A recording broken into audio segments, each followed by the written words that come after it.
I'm Krys and this month we are celebrating Women's History Month.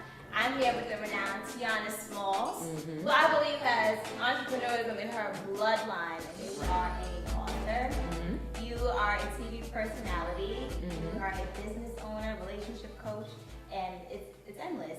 So I want to talk to you and not delay this any further by saying thank you for sitting down with me and having this talk. The first thing that I really want to get into is where we're sitting right now, which is the tea room. Yes, the tea room, East New York's first cafe. So tell us how that got started. Well, first of all, ever since I was young, I wanted a place that I can go bring my laptop, have tea, have a cup of coffee, and just chill in East New York. But growing up, it was no place like that around. So I decided that when I got some money, I was gonna go ahead and open this place. But I really went hard on it last year when I started making different kind of macaronis, and I was like, oh my God, this would be cool to sell. And I was like, you know what? I told my business partner, we're gonna open up a cafe in East New York. And when I told people that, people was like, are you crazy? And it was so hard for us to find a space and everything like that. So I already had a name. Anytime I'm gonna do a business, I already have the name, how it's gonna look in my head. And I decided to go after it. And believe it or not, opening up a cafe in an at-risk neighborhood like East New York was extremely difficult, but that's my middle name, Tionna Difficult Smalls. I like challenges, and now I'm starting to see the fruit of the labor, so it's all good.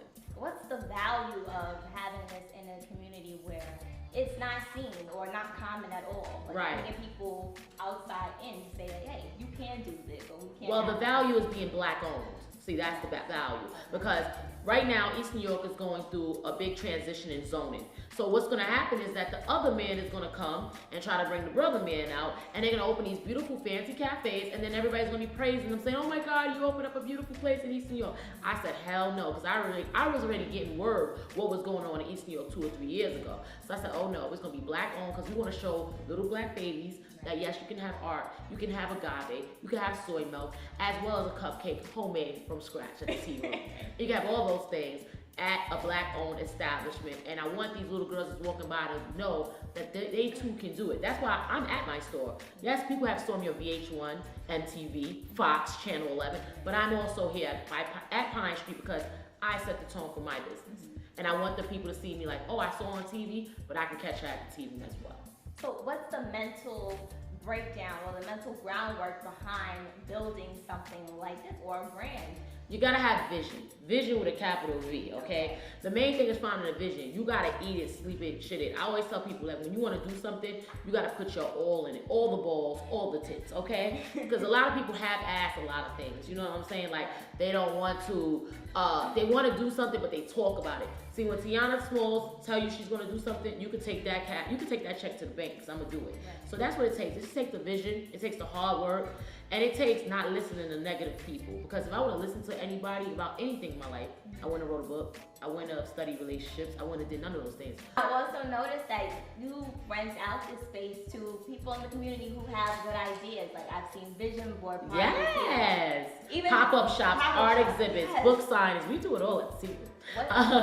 What is one of your, favorite tea room moments or events here thus far? I saw a girl I grew up with in East New York have her pop-up shop for her homemade cosmetic lines, and she had some good scrubs, girl.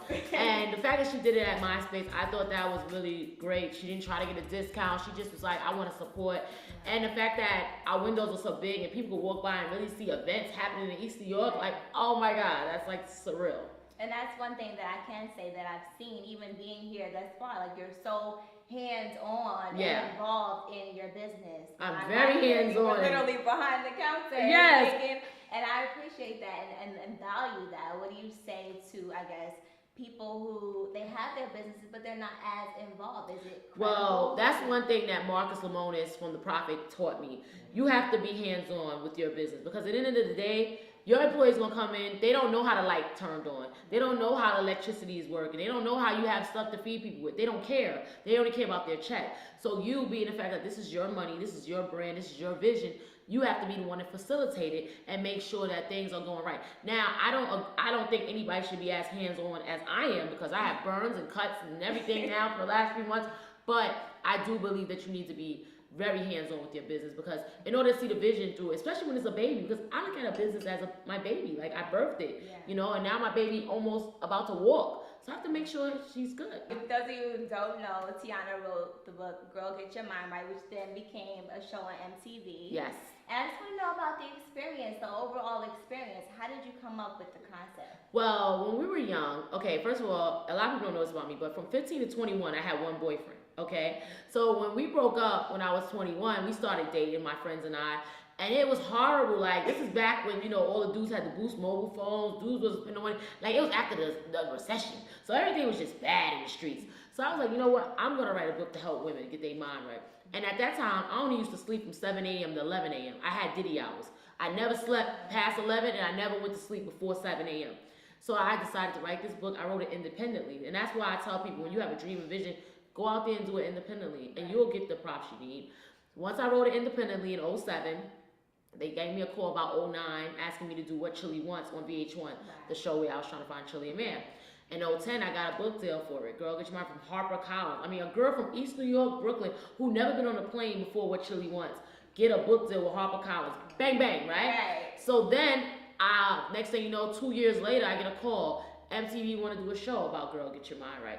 So, I mean, you got to remember, I'm really from the hood. I'm not like one of the people that you'd be like, oh, I'm from East New York, but I really live in Ozone Park. No, I'm really from East New York. Like, you know what I'm saying? Like, right around the corner from the A train. So, for me to get those opportunities was great. I always knew when I wrote Girl Get Your Mind Right that it was going to bring me a lot of money and it was going to bring me a lot of notoriety. And it made my whole career because it was a real book. It kept it real. And a lot of people these days, they do not keep it real. And that's what I do. Okay, and so speaking of that, I want you to go a little more into what Mouthful of Fur is, because you have a show now. Yes, a new web series / talk show. Mouthful of Fur is basically me, myself, and I get 4 new girls every week. And we just talk about things that's going on in the celebrity world. We talk about things that's going on in relationships. And we just have a good time. Like, honestly, Tuesdays are now like my favorite day of the week. That's the day we film Mouthful of Fur. And I meet all different type of women. And that's why I tell them, if you're sensitive, this ain't the show for you. Because we're going to keep it real. We're going to get in each other's business. And we're going to have a good time. And we do it online because we are mad raunchy. Okay, mad ratchet, classy / ratchet. And we have a good time. Have you watched the episode? I've watched the episode, yes. And I've been like, oh my God. Oh, I'm really Coach Cooch there. It gets very real. But you know what? It's time to keep it real because you know what? These young girls, they don't know they cooch from their hand. You know what I mean? They don't know how, they don't got no game. They letting these dudes play them. And on Mouthful of Fur, we're pro cooch. So therefore, we teaching girls the game, honey. Right. So it's a beautiful show. You can check us out on mouthfuloffurtv.com. Get the link. What's your definition of the word grind? Because it's used so loosely sometimes. I am so sick of these hoes using the word grind when they don't even know how to work a 9 to 5. They're not even built for overtime, these bitches, okay? What grind is to me is when you put your heart, your soul, your tits, your cooch into your goal. And you don't stop until you don't have a designated role. Your role is everything. Like, nobody can say, first of all, I'm going to clean the bathroom. I'm going to sweep outside. Somebody asked me today, they saw me sweeping outside. Like, why are you sweeping outside? Cause this is my business, bitch. I have to grind.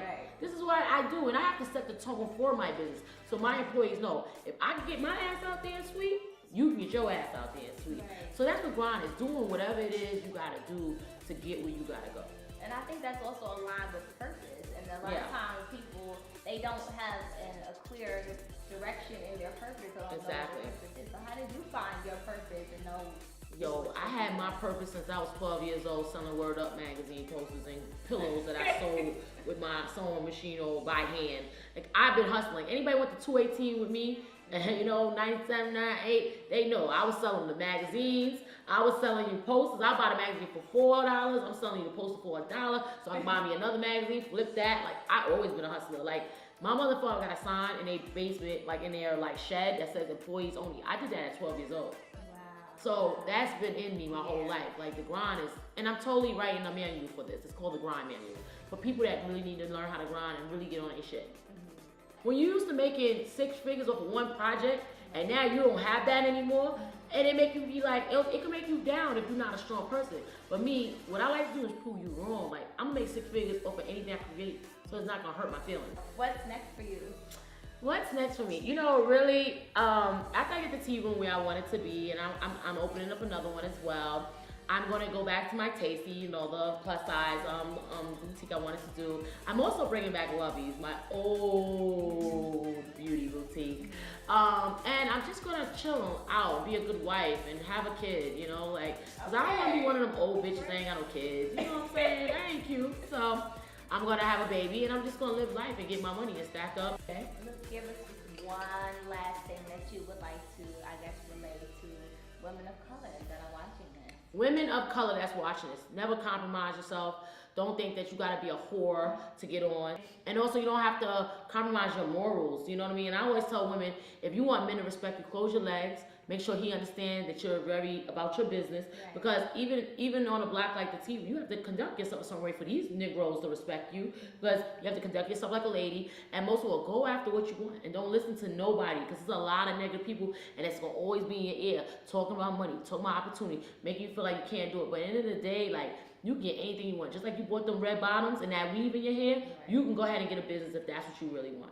Do that overtime, bitches. I said, well, you heard it here. Her good news. Thank you, Tionna. Yes, and you can check me out, Tionna Smalls, at Tionna Smalls on Instagram, Facebook, and Twitter. And soon my website is going to drop, TionnaSmalls.com. I just got my name back, so if you want to be a star, buy your name because they will buy it up for you. And thank you for having me. I'm watching you grow. You're a wonderful young lady. And just stay happy. Fuck the haters. Thank you. Thank you.